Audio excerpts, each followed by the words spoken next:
Hello साथियों, आप सभी का बहुत-बहुत स्वागत है पीएसपी क्लासेज के यूट्यूब चैनल पर। दोस्तों, आप सभी का बहुत-बहुत स्वागत करता हूं।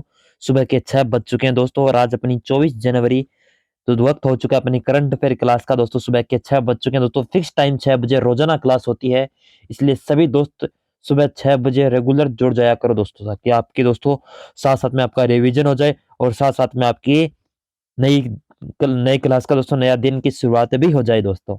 तो चलिए दोस्तों, टॉप जो राजस्थान करंट अफेयर के क्वेश्चन है वो करने वाले हैं दोस्तों, साथ में स्ट्रेटेजी के उसके उससे और उसके बाद जो 23 जुलाई का रिवीजन। अगला अब पहला क्वेश्चन देखिए दोस्तों, आराम से पढ़ेंगे। Annual status of education report 2022 एएसईआर अनुसार राजस्थान में स्कूल जाने वाले 6 से 14 वर्ष के बच्चों के कितने प्रतिशत है दोस्तों? 70.8, 68.5, 62.2, 71.2। एएसईआर दोस्तों ये क्या है? ये दोस्तों प्रथम एजुकेशन फाउंडर है एक। ये एजुकेशन जो फाउंडेशन है, जिसके तहत दोस्तों बच्चों को जो 6 से 14 वर्ष के आयु बच्चे हैं ना, उन्हें शिक्षा का दोस्तों बढ़ावा देने के लिए शिक्षा का बढ़ावा देने का कार्य करती है दोस्तों। और ये दोस्तों जो आरटीआई देश में जब आरटीआई एक्ट आता है ना दोस्तों, आरटीआई लागू होती है, उसके बाद सर्वाधिक दोस्तों बच्चों का एडमिशन दिलाने वाला अपना फाउंडेशन है वो एएसईआर है दोस्तों।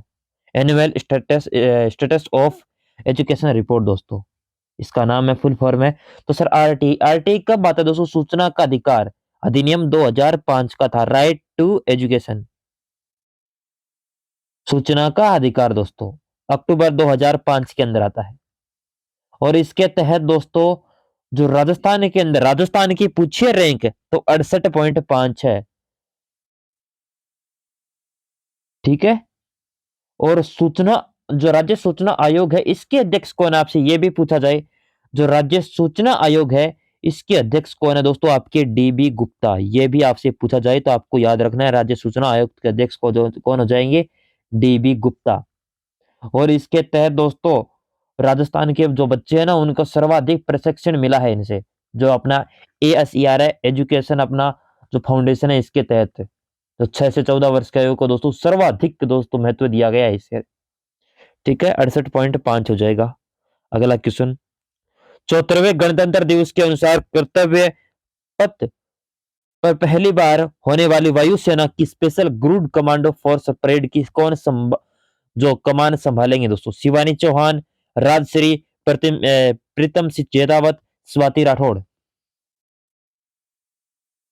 74वें नहीं दोस्तों, ये गलत है ना 74वां। बताओ बताओ जल्दी से।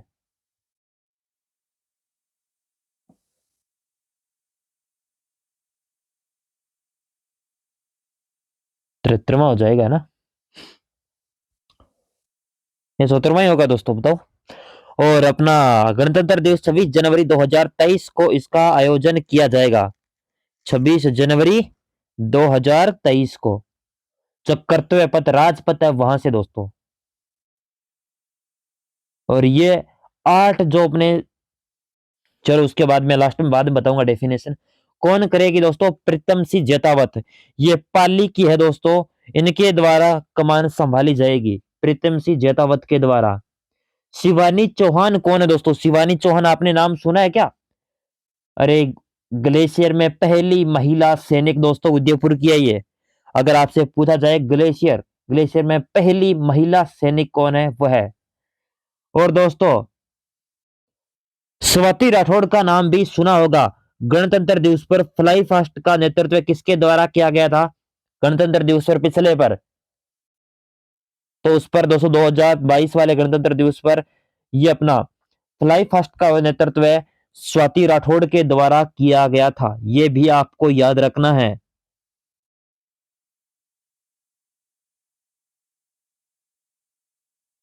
ठीक है। चीज समझ में आ गई क्या दोस्तों? चलिए, और राजश्री यह तटरक्षक बल का नेतृत्व किया था, नागौर की है। अगला क्वेश्चन, जोधपुर में होने वाली G20 शेरपा सम्मेलन की थीम क्या है दोस्तों? तो जोधपुर के आयोजन होने वाला है दोस्तों G20 शेरपा, इसकी थीम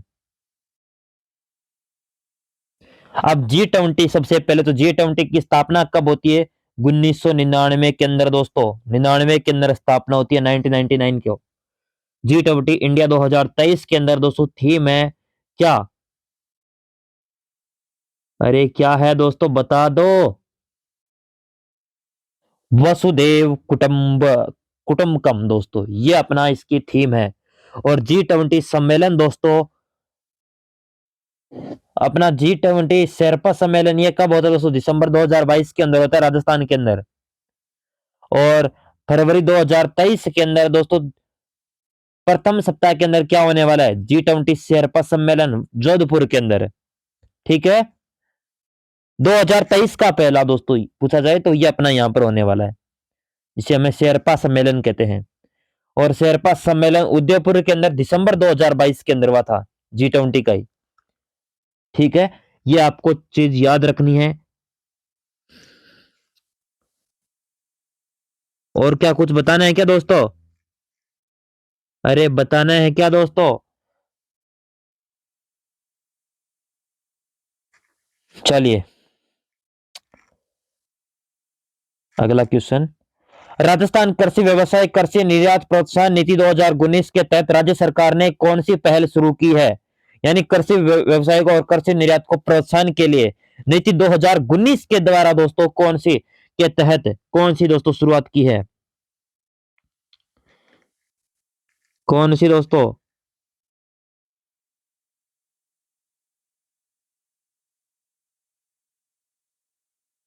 ये दोस्तों उद्योग लगाओ और आय बढ़ाओ दोस्तों, इस योजना को शुभारंभ किया गया है। इस योजना को पहल की गई है, इस योजना को प्रोत्साहन दिया गया है दोस्तों। ठीक है, यानी उद्योग लगाओ और रोजगार, सॉरी आय बढ़ाओ, निर्यातक बनो दोस्तों। ये कब बना? निर्यातक बनो, इसका कमेंट में बताइए। अगला क्वेश्चन। राजस्थान में पशुपालकों को केंद्र सरकार की नेशनल लाइव स्टॉक मिशन के तहत पशुधन बीमा योजना की शुरुआत से की गई दोस्तों। कब से? जो अपना नेशनल लाइव स्टॉक मिशन के तहत पशु बीमा योजना की शुरुआत दोस्तों कहां से की जाती है?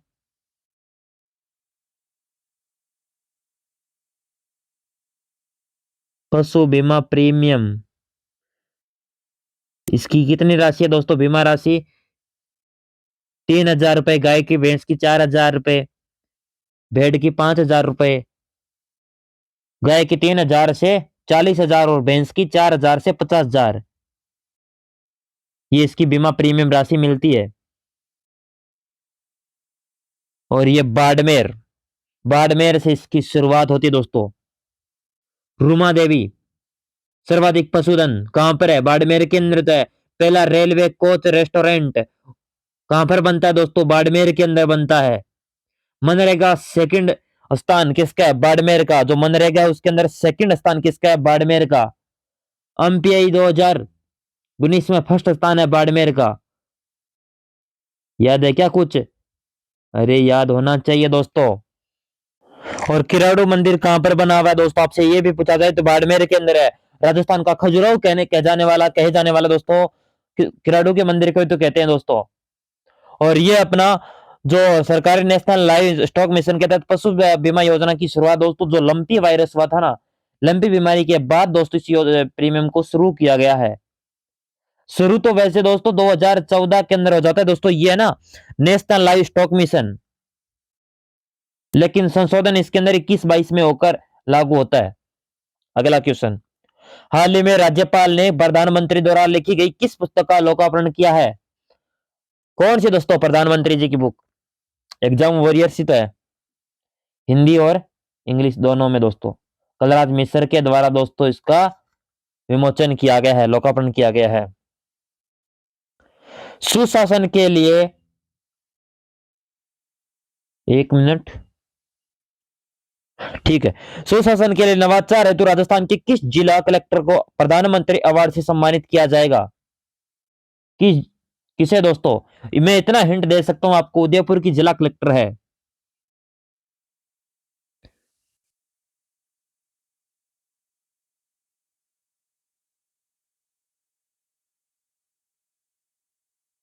गुलाब बाग दोस्तों राज्य का पहला पार्क दोस्तों, कहां पर है गुलाब बाग? अरे दोस्तों उदयपुर के अंदर ही तो है। और यहाँ की ताराचंद मीणा है, इन्हें दोस्तों दिया जाएगा, ये जिला कलेक्टर है यहाँ की। ठीक है। सज्जनगढ़ जैविक उद्यान 2015 के अंदर बनता है, ये भी आपको याद रखना है। चलिए आगे दोस्तों रिवीजन की तरफ। 23 जनवरी का अंतरराष्ट्रीय सीमा पर ऑपरेशन सर्द हुआ कब से कब तक चलाया जाएगा दोस्तों? 21 से 28 जनवरी।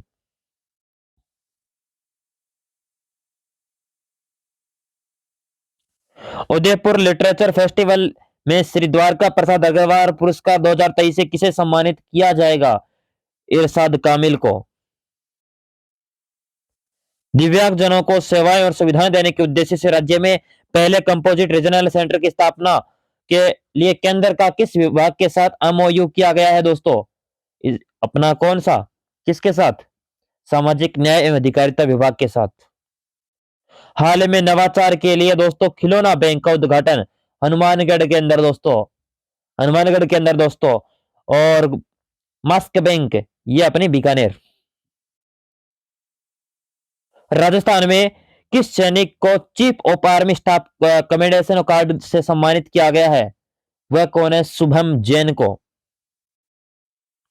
राजस्थान पुलिस के अधिकारियों को जवानों को साइबर सुरक्षा का प्रशिक्षण हेतु किस विश्वविद्यालय के साथ एमओयू किया गया है दोस्तों? कौन से विश्वविद्यालय के साथ? सरदार पटेल विश्वविद्यालय जोधपुर के साथ। आयुर्वेद के प्रचार प्रसार शिक्षण प्रशिक्षण हेतु आयुर्वेद सोसाइटी जापान का किस संस्थान के साथ एमओयू होता है? डॉक्टर सर्वपल्ली राधाकृष्णन के साथ। चलिए अब स्टार्टिंग जीके की तरफ दोस्तों फटाफट से। वन्य जीवों की दृष्टि से राजस्थान का देश में कौन सा स्थान है? वन्य जीव की दृष्टि से पूछा है तो राजस्थान का सेकंड स्थान है दोस्तों। कौन सा? सेकंड स्थान। अगला, चित्तल की मातृत्व भूमि किस अभ्यारण्य में स्थित है दोस्तों? सीता माता अभ्यारण्य के अंदर। और सीता माता अभ्यारण्य किन जिलों के अंदर है? चित्तौड़गढ़, उदयपुर और प्रतापगढ़ के अंदर दोस्तों। यहाँ पर सागवान के वृक्ष भी यहाँ पर बने हुए हैं। उड़न गिलहरी के लिए दोस्तों ये प्रसिद्ध है। चित्तल की मातृत्व भूमि के नाम से भी इसे कहते हैं दोस्तों, सीता माता अभ्यारण्य को।